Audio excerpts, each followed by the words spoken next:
নমস্কার, life with সায়নিতা চ্যানেলে আপনাদের সকলকে স্বাগত জানাই।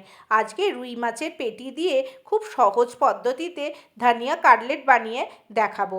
ধানিয়া কাটলেট বানাতে খুব বেশি উপকরণ লাগে না।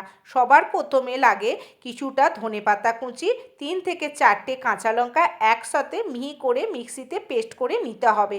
তারপর ওই পেস্টটার মধ্যে কাঁচা মাছ দিয়ে একটা বড় সাইজের লেবুর রস, পরিমাণ মতো নুন আর গোলমরিচের গুঁড়ো মাখিয়ে আধ ঘন্টা ম্যারিনেশন করে রাখবেন।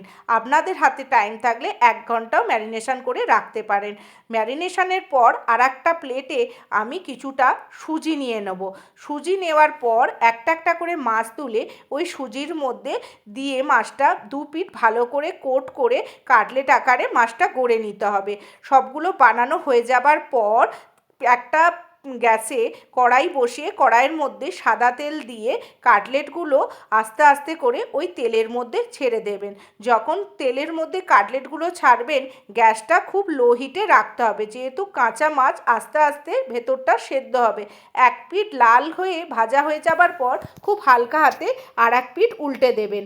ভাজা ভাজা হয়ে যাবার পর আমি কাটলেটগুলো একটা প্লেটে তুলে নেব।